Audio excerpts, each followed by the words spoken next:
to say good morning? Morning, everybody. Hey, good morning, everybody. We're gonna bring it. What should we do? Like, if you hear my voice, you know what I do, Mike. If you hear my voice, smile. Look at that. Look at that. There we go. What do you do? One of my favorite things that I do with students, and it really works, is when I say yo, yo, yo, you say yo, what's up? Can we try it? Yo, yo, yo. Yo, what's up? Yeah, see how good that is? Yeah, it works really well. My name's Eric Enriquez, and this is Mike Wilmarth. And we are both members of the East Bay think tank. We are so happy. Okay, applause break already. Appreciate that. We want to applaud you. Welcome to the IFT Expo. It's a Teacher Innovation Expo 2016. We're very excited that you're here. We're very excited about the presenters that you are about to see. And we're really excited that we got a second round of this, and we're looking to expand. So, yeah.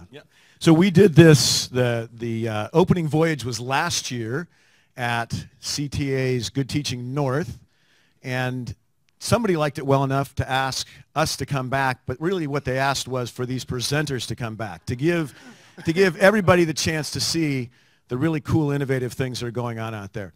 If you're not familiar with IFT, IFT is a non-political arm of CTA whose goal is to foster innovation in the classroom, innovation throughout the state, so that every student in the state of California gets to benefit from the same type of high-quality, innovative education.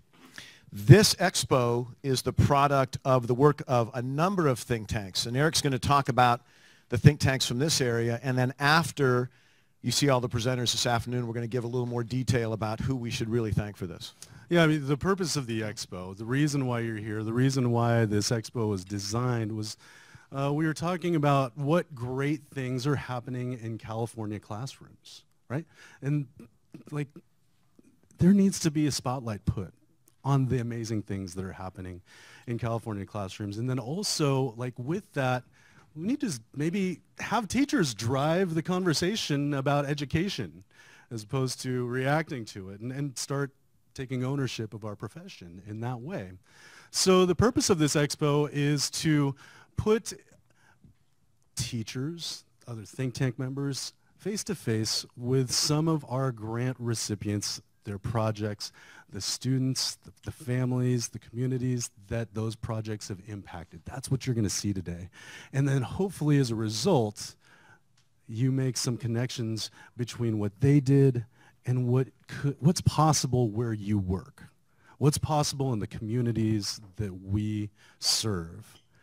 And then build upon that. Build upon what we know is working, what we see is working, and in classrooms, thanks to the grants and the seed money. And I promise you, you're going to see some amazing ideas today. You're going to want to keep in touch. Yeah, and you're going to have some cool way to share those ideas too, and Tara's going to talk about that in a couple of minutes. So the format that we decided on for the expo, and if you'd been a fly on the wall, and those of you who have worked on any big project, we spend a lot of time just deciding what to call it. You see all that stuff about branding? We didn't want to be a conference, because a conference is where you come and you sit for an hour and you listen to somebody talk, and you maybe hear something you can use, but you're not really sure. So we came up with the expo idea, and the format we selected was one to give you as much exposure as possible to these good ideas. So the format you're going to see today... It's kind of like speed dating, right, Mike? Kind of like speed dating. I'm just... Speed dating for great ideas. Absolutely. Yeah. Okay. www.pleasegivemeagoodidea.quickly.com. I'm sorry. Go ahead. That's all right. So the format you're going to see today is 9 presenters. It's almost, well, it's not a cage match, I guess, because they're not fighting each other. Because all those ideas can be used. So what you're going to see today are 9 presenters, 3 different rooms, 12-minute presentations, chance to ask some questions. And again, we think that by the time you're done, you're going to come away with some ideas. And even if they aren't the exact thing you can use in your room, again, IFT is all about fostering teacher innovation, strength-based, teacher-driven change. So the people you're going to see today are people who are grant recipients from IFT. And in your packets, in the folders, you're going to have some information about how you can be part of that grant program.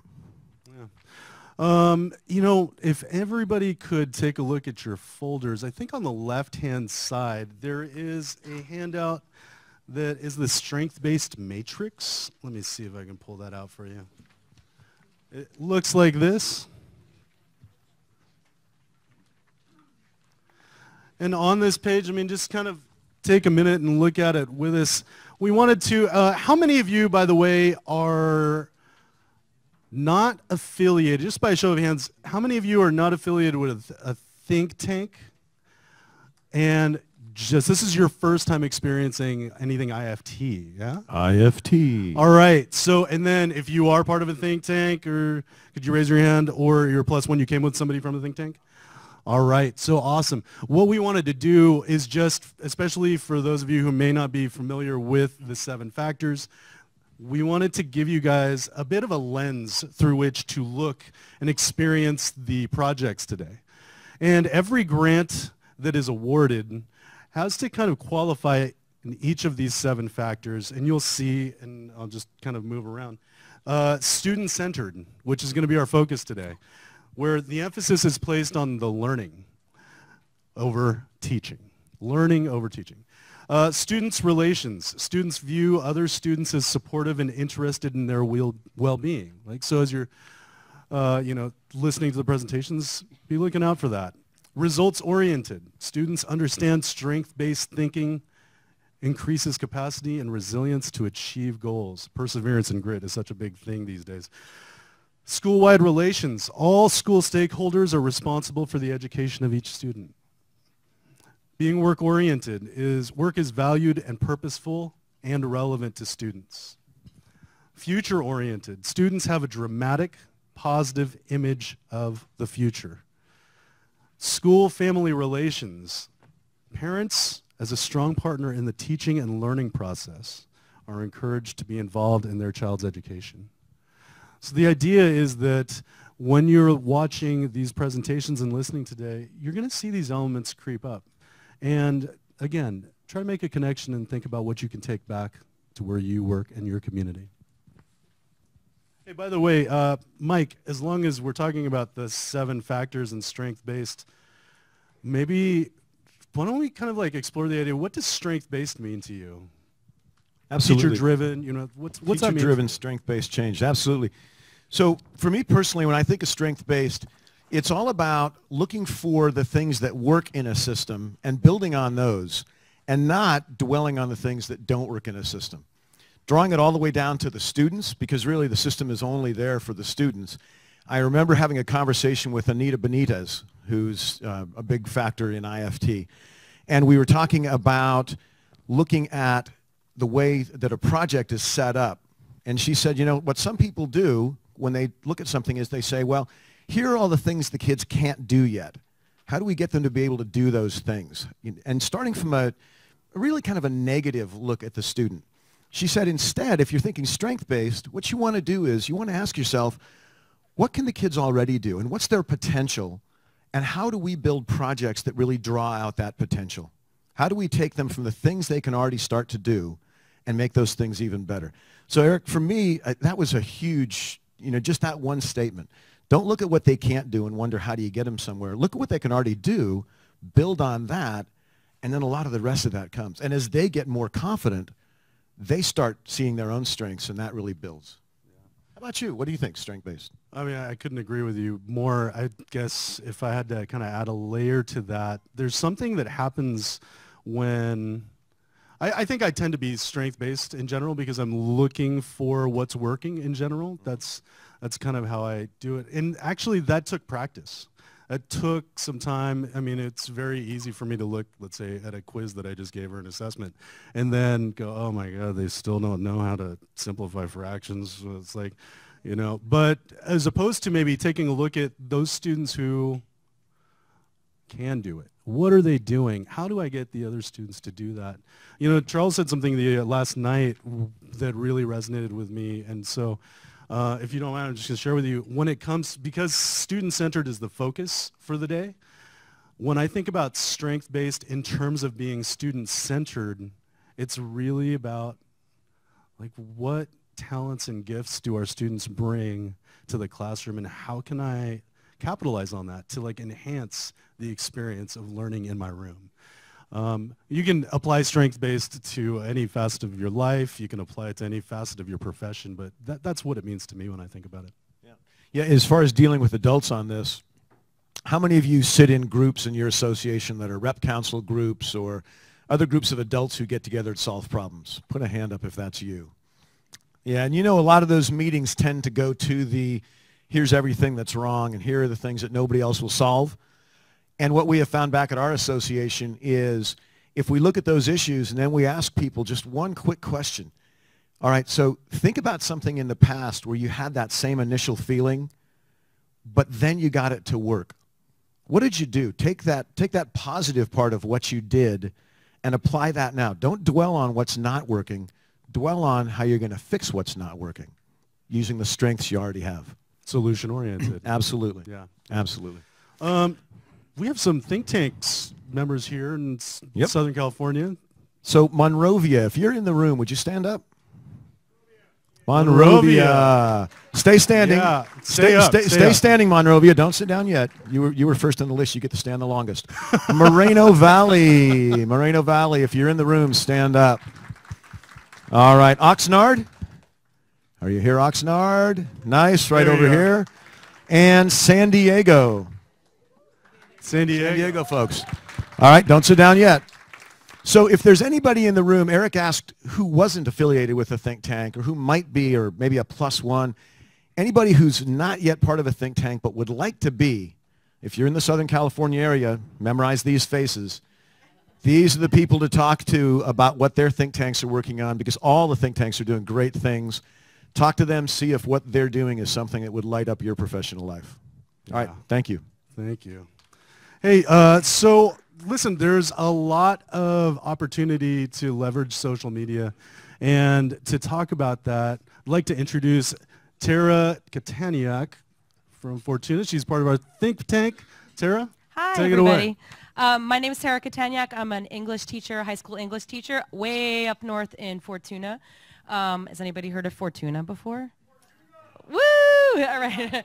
So up in Humboldt County. So it was a long trek down here, but I'm really happy to be here. I'm just going to point out a few things. We are very connected. So if you're connected, we'd love to have you join the conversation.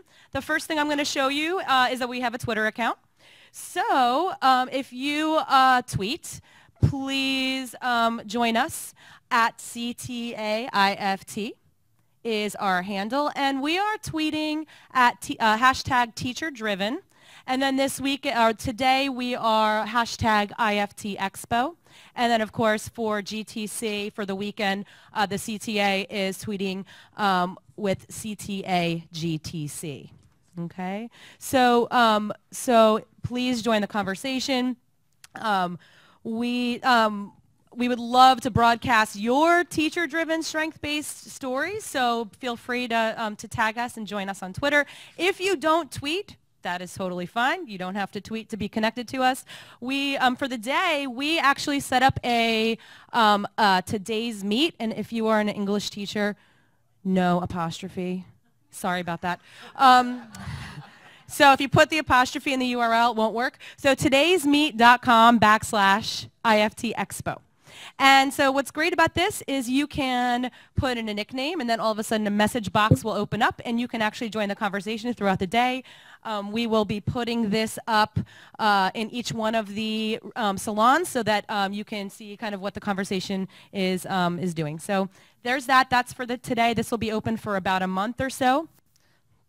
Okay. You'll notice outside each room you'll see all the information about social media and how to connect with us digitally and virtually outside of each salon room. We also are on Facebook. And so if you are into Facebook, CTA Institute for Teaching is available for you. And then later on, we're going to hear about a brand new social media virtual PLN platform that we are launching. Actually, it's the Moreno Valley think tank who developed this idea. It's brilliant. And they're launching our own social media virtual PLN for strength-based teacher-driven change. It's called strengthbasedhub.org. and so you can join the community. And they're going to talk about it more later and share a video with you later. So, so anyway, thank you so much for being here, and please stay connected. I'm going to turn it over to Charles to talk about logistics for the day, and then we're going to turn you loose. Well, good morning. I'm Charles Shannon. I'm from the East Bay think tank. I work in Orinda, California. Inside, on the right side of your folder, you're going to have an IFT Teacher Innovation Expo agenda. You're going to see a schedule for the day. It's a very important schedule. We want to make sure you get to the correct room. If you look on the bottom of that, there's a grid down there. It has sessions 1, 2, and 3. You'll notice there are stars. We have the colors purple, red, and green. So for session 1, you're going to start out in Salon 1. And then in Salon 4, we have red. Salon 6, we have green. The stars are on your badges, so if you don't know your color, just look on your badge. Should you not have a colored star on your badge, there's a paper inside your folder on the right-hand side, and it's color-coded. There's a list of names inside. So if you don't have a star, we can help you find your name on the list and orient you there. The passing time, which is a break time, is from 9:10 to 9:30. We really encourage you to get to your rooms at 9:30 because remember what they said, it's quick dating. Your first person in your room is going to be starting right at 9:30. We want to get you in there. Salon 6 is across the hall, so as you go out this door, you're going to go right across the hall on the other side of the elevators. And then salons 1 and 4 are just at the end of this hall, 1 being on the right side, 4 being on the left side, or I'm sorry, on the right side. Got it backwards. If you're not sure where you're going, Eric, you are going to be with the red team. So if you have a red star, so when we do move to the rooms and to the salons, red group is going to follow Eric. Green group is going to follow myself and Charles. And Mike is purple. So you can always find us if you need to know where you're going. Do you want to talk about bathrooms? Or? Yeah. Okay. We know that a lot of you, having just been drinking a lot, are probably going to want to use the restrooms. They're right behind the elevators, so you're going to go around the corner. They're in the middle. Oh, you're thinking that kind of drinking. Well, I meant, like tea and coffee. Maybe speed dating goes better with a little alcohol, right? We're not serving that, though. Sorry. Also, inside we have a note-taking guide. We want to thank the Natomas think tank for putting together a note-taking guide. It's going to be on the right-hand side of your folder. You can take a look at that. It's going to help you take some notes today. So, Charles, can I speak to that just for a quick second? Yeah, absolutely. So one of the things that we discovered last year is that there was a lot of fire and energy coming off of this, and we wanted Natomas created this graphic organizer so that as you are so inspired, go ahead and jot down some notes, and you can do your pre-planning right here at the Expo. And Tara talked about the fact that we're going to be introducing something afterwards.